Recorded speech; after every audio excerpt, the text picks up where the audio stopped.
Hello दोस्तों, स्वागत है आपका मेरे मिनी व्लॉग में। और आज के मिनी व्लॉग की शुरुआत कर रही हूँ मैं शाम से। और मैं और पिंकू बनाए थे सबसे ऊपर वाली छत पे रील्स। और मैं अब देख रही हूँ कि मेरा ग्लोबन कौन सी दिशा में जा रखा है। सनसेट के टाइम पे सनलाइट बहुत अच्छी आती है और हम लोग थे रील बनाने में बिजी। तो आज मौसा जी ने हमारे लिए बनाई कॉफी और दित्या भी पीने की जिद करी। फिर मौसा जी ने ना उसको दूध में बॉर्नविटा मिलाकर दे दिया और वो खुश हो गई। अज्जू और सोनाली चले गए थे अपनी इवनिंग वॉक के लिए। और दित्या देखो मेरे को कितना प्यार कर रही है आज, क्योंकि उसको लग रहा था कि मैं भी अब उसको रेडी करने वाली हूँ जैसे मैं रेडी हो रखी हूँ। मैं और दित्या गए थे बाहर पे मस्ती। और यहाँ पर देखो दीदी और पिंकू कैसे थक गए थे रील बनाते बनाते। यहाँ पर मौसी डाल रही है अपने बगीचे में पानी। यहाँ से सनसेट का व्यू बहुत ही सुंदर दिखता है, इसलिए शाम के टाइम पे हम लोग ऊपर ही बैठ जाते हैं। और अब मैं और दित्या कर रहे हैं मौसा जी और आरुष का वेट, क्योंकि वो दोनों गए थे मार्केट। और मुझे नहीं पता कि दित्या ने मौसा जी से क्या बोला कि नाना मेरे लिए एक चीज लेकर आना। कर रहे थे उनका इंतजार, इतने में मौसी आ गई अपने बगीचे से। और अब देखो मौसी करने वाली है यहाँ पर तिल की खेती। ये है काले तिल के बीज।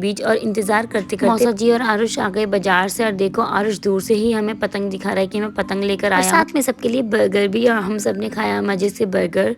पहले सोचा था हमने अज्जू और सोनाली का वेट कर लेते हैं, लेकिन फिर मौसी ने बोला कि तब तक ठंडा हो जाएगा, उनके लिए अलग से रख देते हैं। फिर हम सब लोगों ने गपागप अपना अपना बर्गर खा लिया। यहाँ पर ना आरुष अपनी मम्मी से झूठ झूठ बोल रहा था कि मम्मी मैं ना मार्केट से मोमोज भी खा कर आया हूँ। तो उसकी मम्मी उसको बहुत ज्यादा गुस्सा कर रही थी कि रोज रोज फास्ट फूड नहीं खाने। और अब हम आ चुके हैं नीचे रात के खाने की तैयारी करने के लिए। और आज के डिनर में बनने वाला है नॉनवेज, जो कि सबको बहुत पसंद है। आरुष तो चला गया था अपनी पढ़ाई करने के लिए। और दित्या देखो मेरे साथ कैसे प्याज छील रही है।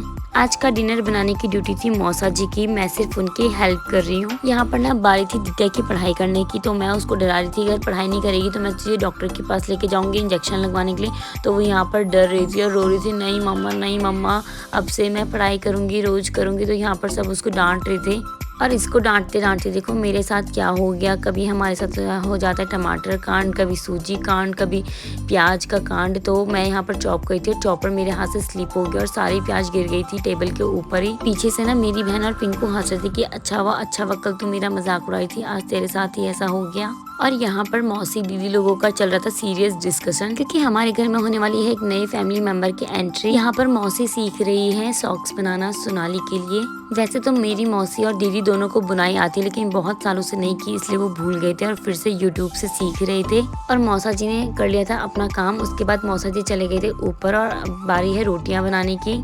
तो आज मेरी हो गई थी डिनर से छुट्टी, ना मैंने खाया और ना ही मैंने बनाया। और खाने के इंतजार में बच्चों ने पढ़ाई करने के बाद देखा थोड़ी देर टीवी। उसके बाद मैं बच्चों को चली गई थी डिस्टर्ब करने के लिए। और अब बारी है खाने की।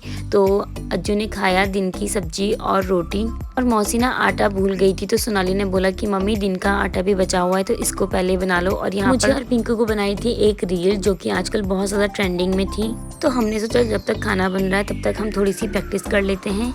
और हमारी रील बनाने का आइडिया हो चुका था फ्लॉप, क्योंकि इतनी देर में बन गया था डिनर। तो मौसी ने बोला पहले खाना खा लो फिर कर लेना अपने काम जो भी तुमको करने हैं। सब लोगों ने खाया खाना और मैं यहाँ पर पी रही हूँ ब्लैक टी। इतने में सोनाली भी किचन में आ गई अपने लिए रात का पानी भरने के लिए और सुबह के ड्राई फ्रूट्स वगैरह भिगाने के लिए। फिर जैसे ही सोनाली कमरे में पहुंची तो दित्या भी उसके पीछे पीछे पहुंच गई कि मामी मुझे नेल पेंट लगा दो। और दित्या को बहुत ज्यादा शौक है, तो वो दोनों हाथों में नेल पेंट लगवा रही है। सारा काम निपटाने के बाद अब हम लोग बैठ जाते हैं रात की मस्ती करने के लिए। तो यहाँ पर ना आज रात को सबने मेरे व्लॉग्स देखे पुराने गाँव के। सबसे ज्यादा मजा आता है पुराने गाँव के व्लॉग्स देखने में। जब हम साथ में होते हैं तो अक्सर मेरे व्लॉग्स देखते हैं। मुझे व्लॉग्स बनाना इसलिए भी अच्छा लगता है क्योंकि एक यादें हमारी जो होती हैं वो हम दोबारा देख सकते हैं, क्योंकि बीता हुआ वक्त कभी दोबारा वापस नहीं आता। और यहाँ पर देखो दित्या कितना रो रही थी, क्योंकि आरुष उसको चिढ़ा रहा था कि यहाँ पर हम दित्या को लेकर नहीं गए थे, वो छोटी है तो वो जल्दी रोने लग जाती है बिना कुछ सोचे समझे। और अब बनाया मैंने अपने लिए डिटॉक्स वाटर। सो गाइस इस ब्लॉग को करते हैं यहीं पर एंड, कल फिर मिलेंगे, बाय बाय।